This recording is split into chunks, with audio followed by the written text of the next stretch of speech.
You know, it's guys, okay, now it's women that come out and they remember you when you were like their heartthrob and all like that. But it's guys used to play on the team with you. And guys come out and they dress sharp because of something, and they know you cut and you do this. And then when they come to see you, they want to live that all over again. Yeah. I want to keep that there for them. Well, we appreciate that. On behalf of all the guys. You being attacked by something? You ain't lying. Hey, where your bodyguards at? Oh, they're not far. That large person. Large Rob. They do short lies for you, don't they? Yeah. And ugly people. Not ugly in looks, sometimes people that act ugly. Oh, you're going to clean that up right quick. Well, I want them to understand. Yeah, right. We're going to take a look at another video now from the Temptations. This is Treat Her Like a Lady on video. Yeah, Ali looked his best. With Motown now for 30 years. Does it get any harder as, I mean, you've been around a long time. Does it get harder to get up for tour dates?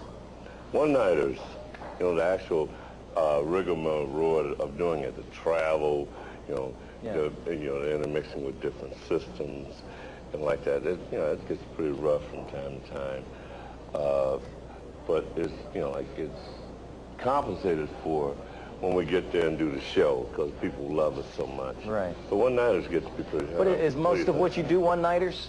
When do you have long stands, like Vegas or places like that? Well, actually, we go back into Vegas March, and we'll be in Vegas for 3 weeks. And actually, we go into Vegas at least 7 times next year, which we love location dates because we get a chance to rest. Our overhead is cut way down because a lot of times it's built in the contract, whereas we don't have to take care of the rooms. So we do like that. That's part of the reason why we work the way we do and build our act so we can work those kind of rooms without always wearing the body down doing one-nighters. And when we do one-nighters, we travel by 2 big buses and we try and make it as convenient for ourselves as possible because we are out there so long. So we try and make it as easy as possible. But one-nighters will take the star time.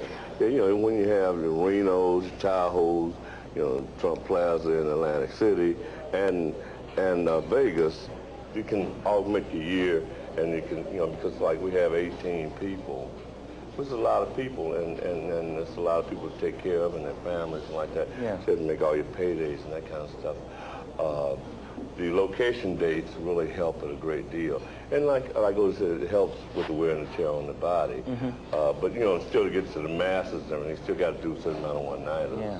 I think it's harder when we do out of the country. Yes. You know, in the foreign country. Oh, really? Oh, yeah. You hate it, huh? I mean, I love it there, but after 2 weeks, I'm ready to come home. Yeah, ain't no place like America. God bless America. In order to make it as long as you have and to have been as successful as you have been, there had to be a lot of sacrifices made. Absolutely. I mean, at home, not to get time to spend. That's true. To spend time at home with your families. Yeah. Isn't that a high price to pay? Oh, yeah, it tests your relationship with your wife or your girlfriend, whatever you might have. So it is something that you have to work at. You cannot afford to take it for granted because we're gone so much. And so it's a constant vigil and things of trying to make sure, you know, the emotions and everything still interact. But how do you do that? I mean, you say you got to work at it. How do you work at it when they're in Los Angeles and you're in Germany tonight? Phone calls, they come, you know, they come on the road. You have to do a lot of praying and a lot of just having faith in what you're doing. It's going to lead you to ultimate success of happiness and togetherness. And Donnie, it's really no simple answer to that question because, you know, individuals are different in life. Women vary from men, you know, in minds and ways of thinking how things should be done. You have your way, they might have theirs, and it's not necessarily an argument, but, you know, we see what we have to do, and we have to, like you said, that word focus. We have to stay focused regardless if it's someone's pulling on the other way. You still got to stay focused on this because this makes all our dreams come true. I'm in my second marriage. My first marriage didn't work because I was 2 people. I was Melvin Franklin of the Temptations, and I was David Melvin English at home, and it didn't work because my values, my own. I was not mature enough, anything like that. I'm into my second marriage now. And Kimberly and I, we get along pretty much because I'm one person. I'm what I am. I'm one of the Temptations. Well, what changed that? What brought you from two people to one? Well, I don't know. First, I had to accept it myself. I accepted myself. I had to look at the truth.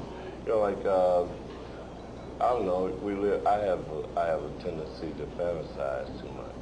You know, and I was this, I was fantasizing like that. But now I'm who I am. I'm one of the Temptations. I'm very proud of that. The woman I have in my life accepts me as that. That's how we met. And I pretty much take her with me wherever we go. She's over there. And very lovely. Kimberly. Yes, Lord. Hello, Kim. Hello, Kim. And by the way, that woman that Melvin saw through the window earlier was not Kimberly. We'll explain that later tonight, who that was. Or his head's going to be over the fireplace. That was just my imagination running away with me. Yeah, that's going to be Kimberly. That's going to be Kim with that rolling pin. We're going to give Melvin time to explain this to Kimberly while we look at Soul to Soul. Is our guest today on Video Soul. Soul to Soul is a very interesting video. And you guys have, this is nothing new for you when you talk about issues. You know, I think back to Ball of Confusion. Yeah. You know, yeah. What is it, why do you address issues Social, like, yeah. Social comments and like that? Why do you do that? Well, we're alive, we're here, we're part of this world, and we care about what's going on in the world. Oftentimes I've read and heard in different talk shows like that, that musicians and singers oftentimes become the consciousness of the total overall public. And if we don't speak it, who will? Who can? Who can speak it where it's heard by the masses? Right, yeah. And, you know, it's part of what we believe in. If we don't believe it, we won't sing it. Oh, really? And then that sometimes music goes in areas where people don't even want to listen to no news per se. But they'll listen to that music. So sometimes we can use that music as a vehicle to make people aware of what's going on around. So we've been in situations where people listen at us quicker than they will some politicians. I never will forget when we were in Mississippi. We did Ole Miss. This was the last year that Archer Manning was there, and there was almost a confrontation between the blacks and whites because I guess the blacks had gotten down front and they weren't supposed to have the seats. And it was almost a confrontation, except Eddie Kendricks and myself walked out and said, hey, please don't do this. Because they were eyeball to eyeball, it was getting ready to get nasty. Yeah. But they stopped, and they listened, and then they settled down, and the black folks went and sat where they were supposed to, and the whites. But what amazed me more was that they listen at us, and all we are known for is just for singing and dancing. So a lot of times, like Melvin said, we can be a conscience, the conscience, whereas people don't want to listen at news, but they will listen at us quicker than certain politicians. So it acts like a twofold manner in a lot of ways. It's a give and South take. Africa too.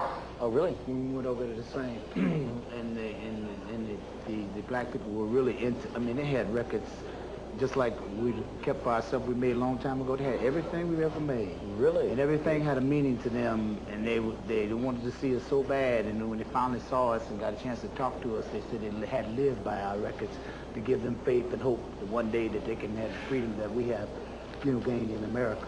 Great. How do you feel when you hear things like that? I mean, that is just mind-blowing to me. It is. To know that you have that kind of impact on a people. On a I tell you, the one that really made me sit and say, oh, that's deep. A young lady told me that a friend of hers died in New Jersey, and she said what she wanted was a Temptation album put in her coffin. Wow. And I said, that's deep. Anytime they take my music to the grave with them, Yes. that's heavy. I'm telling you, You know, it is deep. does it make you feel necessary? I mean, if any of us have any inadequacies, the love that people show us because of our music and what we have to say should make you feel very fulfilled. And all the things that you've sacrificed to get to this. Yeah. That's Yeah, this is it. You asked earlier about Right. the sacrifices and the rewards. See, you know, somewhere down the line it balance out, hopefully. It's something, isn't it? I mean, you become like a preacher, just from a different pulpit. There you go. Yeah. Yeah. There you go. That's Yeah. My mother be glad to hear you say that. You said that, mother. What is it, bye-bye? See? And Don't stop me to preaching. Yeah. Mama, see, I got to do it anyhow. My man's waving at us over there. I know. Bye, y'all. Y'all got to get out of here, and we do appreciate you Take coming. six, though. we Really love do. them. Take Yeah, six. Take six, we love them. I have to say that. Sing that sweet home. Yeah. What do you say? Astounding group. Oh, I swear. Yes. I'm sure they'll be thrilled to hear that from the Yes, Temptations. I mean, you guys are someone that they grew up listening to.